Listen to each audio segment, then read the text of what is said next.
Hello students, this is engineer Vijay Rana, founder and HOD physics IIT classes Hamirpur. So आज मैं आप लोगों के सामने जो आया हूँ, जैसा कि आप सब जानते हैं कि 7 तारीख को नीट का एग्ज़ाम है और हमारे पास सिर्फ एक दिन का टाइम बचा है।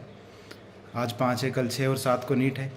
तो इस लास्ट मोमेंट पे किन किन बातों का हमने ध्यान रखना है, क्योंकि इस टाइम पे प्रेशर भी बहुत ज़्यादा फील होता है क्योंकि एग्ज़ाम बिल्कुल नज़दीक आ गया है। तो जो जो बातें हैं वो मैं आपके साथ कुछ शेयर करना चाहता हूँ।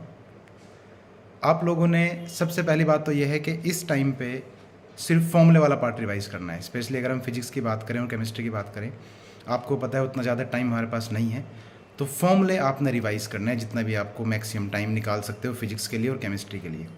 और बायो में भी जो डेटा वाला पार्ट है, जो आपको लगता है कि बार बार आप भूल जाते हैं, कुछ ऐसा इंपॉर्टेंट पार्ट है, सिर्फ उसी को रिवाइज करना है।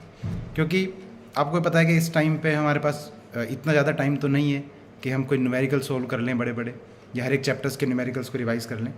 आप अगर सिर्फ फॉर्मूले पे रिवाइज करते, क्योंकि होता क्या है कि कंसेप्ट आप नहीं भूलोगे, जो कंसेप्ट है वो आपके दिमाग में रहता ही रहता है, क्योंकि आपने पूरे साल मेहनत की है, इतने टाइम से आपने मेहनत की है, तो वो चीज़ें आपके दिमाग में रहेंगी। ह्यूमन नेचर है, हमें फील होता है कि शायद ऐसा ना हो कि हम भूल जाएं, बट ऐसा नहीं है। ये मैं अपना खुद का पास्ट एक्सपीरियंस आपको बता रहा हूँ।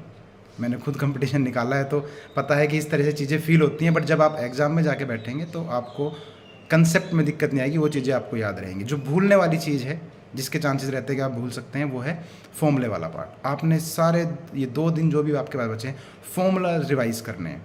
और हर एक इंसान को पता है कि उसका कौन सा पार्ट वीक है, कौन से फॉर्मूले वो बार बार भूल जाता है, उन पे आपने ज़्यादा फोकस करना है। वही बायो में जो डाटा वाला पार्ट है वो आपने ज़्यादा अच्छे से करना है। साथ ही साथ आप लोगों ने एक बात और ध्यान रखनी है कि इस टाइम पे आपने कोई भी मॉक टेस्ट नहीं देना है, क्योंकि मॉक टेस्ट इस टाइम पे कुछ लोग सोचते हैं कि चलो भाई लास्ट मोमेंट है, प्रिपेयर देखते हैं कि हमारा किस तरीके से प्रिपरेशन हुई है, किस तरीके से नहीं हुई है।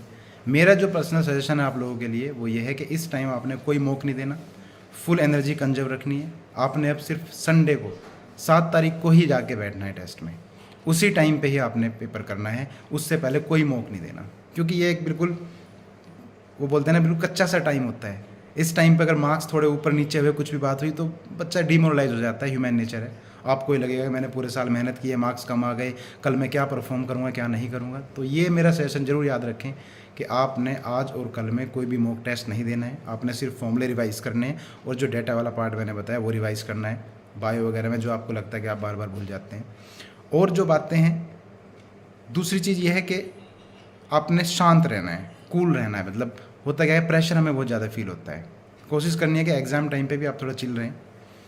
डर तो लगता है, ह्यूमन नेचर है, क्योंकि एग्ज़ाम है, जब पेपर सामने आता है तो लगता है इंसानों के भाई एक क्वेश्चन गलत हो गया तो आगे क्या होगा, एडमिशन होगा नहीं होगा, ये सारा प्रेशर रहता है। बट आपने उस प्रेशर को मेंटेन रखना है, प्रेशर को अपने ऊपर हावी नहीं होने देना। आपने प्रेशर से बाहर निकलना है, उस प्रेशर से आपने। दूसरी चीज़ एक जो ध्यान रखनी है आपने, क्योंकि हम भी पिछले बार कुछ सालों से लोगों से सुनते हुए आए हैं जिन्होंने ये गलती की है, कभी भी ओएमआर अपने लास्ट में नहीं फिल करनी। लोग क्या करते हैं, पहले पूरा पेपर सोल्व कर लेते हैं, फिर वो सोचते हैं कि पहले फिजिक्स कर लूँगा, केमिस्ट्री करूँगा, बायो करूँगा, इस तरीके से पूरा पेपर जब सोल्व हो जाएगा उसके बाद में ओएमआर फिल करूँगा। याद रखना, ये दुनिया की सबसे बड़ी बेवकूफ़ी है अगर आप ओएमआर बाद में फिल करते हैं, क्योंकि आप खुद सोचिए कि कितनी मेहनत से आंसर आता है। और ओएमआर जब आप लास्ट में फिल करते हैं, लास्ट में आपको पता है इन्विजिलेटर का भी थोड़ा प्रेशर रहता है कि भाई हाँ टाइम हो गया है, प्रेशर में रहता है। एक भी सीक्वेंस क्वेश्चंस की आगे पीछे हुई तो आप ये देखिए कि पूरा का पूरा सत्यानाश हो जाएगा। जो भी आपने मेहनत की है, जो भी क्वेश्चंस आपने सोल्व किए थे प्रॉपर तरीके से, वो सब बेकार हो जाएंगे।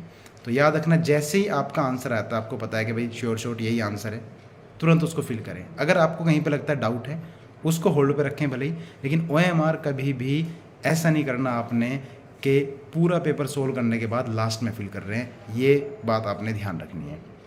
दूसरी बात, पैटर्न सभी को पता ही है। अगर नीट की बात करें, सबसे पहले आपने बायो ही अटैम्प्ट करना है, सीक्वेंस चेंज नहीं करनी वहाँ, फिर केमिस्ट्री और लास्ट में करना है आपने फिजिक्स वाला पार्ट। दूसरी चीज़ जो नेक्स्ट इंपॉर्टेंट बताता हूँ मैं आपको, अपने सब्जेक्ट की बात करूँ अगर फिजिक्स की, फिजिक्स में आपने पेपर को 2 राउंड देने हैं। फिजिक्स है या न्यूमेरिकल पार्ट वाला केमिस्ट्री है, या मैं अगर तीनों की बात करूँ, 2 ही राउंड देने होते हैं हमने। फर्स्ट राउंड तो ये कि जो ईजी क्वेश्चंस हैं, कम कैलकुलेशन वाले हैं, कंसेप्चुअल हैं, थियोरेटिकल हैं, उनको आपने करते हुए चले जाना है। क्योंकि कंपटीशन की सबसे बड़ी बेवकूफ़ी ये है अगर कोई पेपर को रीड करे, पूरे पेपर को। ये बोर्ड वाला पेपर नहीं है कि पहले मैं सारे के सारे क्वेश्चंस रीड कर लूँगा, उसके बाद मैं सोल्व करना स्टार्ट करूँगा। अगर आप ऐसा करते हैं तो आप अपना टाइम वेस्ट कर रहे हैं।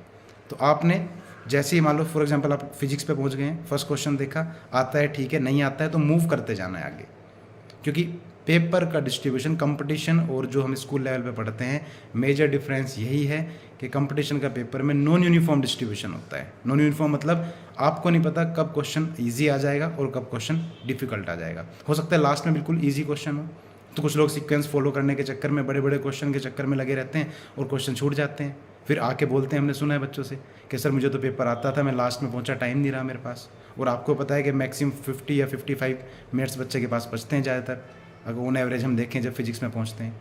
तो आपने फिजिक्स में ध्यान रखना है कि मैं बता रहा हूँ 30 से 35 क्वेश्चंस एवरेज स्टडी वाले होते हैं। अगर आपके बेसिक्स क्लियर हैं, आपको फॉर्मूले याद हैं, आप इजीली इतने क्वेश्चंस निकाल सकते हैं।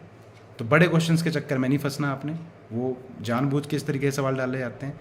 आपने सबसे पहले जो फर्स्ट राउंड में इजी क्वेश्चन, कम कैलकुलेशन वाले देख के पता चल जाता है बच्चों को, या फिर टिक मार्क वाले जो हमें पता है कंसेप्चुअल है, टिक कर दिया मार्क्स मिल जाएंगे, वो क्वेश्चंस पहले करने हैं।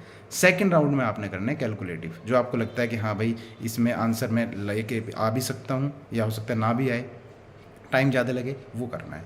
क्योंकि होता क्या है, जब आप एक राउंड से गो थ्रू हो जाते हैं पेपर में तो थोड़ा कॉन्फिडेंस भी आता है। क्योंकि जब आप क्वेश्चन ठीक कर रहे हैं तो आपको लग रहा है कि मेरे अकाउंट में मार्क्स जा रहे हैं। यहीं पे अगर आप सीक्वेंस फॉलो करना स्टार्ट के इस तरीके से चलें कि भाई मैंने सीक्वेंस ही फॉलो करनी है, फर्स्ट करूँगा, सेकंड करूँगा, मान लो पहले क्वेश्चन उठा लिया कोई बड़ा, आंसर गलत आ गया तो बच्चा वैसे ही डिमोरलाइज हो जाता है, प्रेशर बन जाता है बहुत ज़्यादा बच्चे के ऊपर, नहीं कर पाएगा फिर आगे क्वेश्चन को। तो कोशिश यही करनी है कि हर एक तीनों ही सब्जेक्ट्स में फर्स्ट राउंड में वो जो हमें आता है कम कैलकुलेशन वाला ईजी है उसको करते हुए जाना है, और सेकंड वाले में आपने जो बड़े क्वेश्चंस हैं उनको फिर उनके ऊपर एफर्ट लगानी है, जो आपको लगता है कि मैं सोल्व कर सकता हूँ।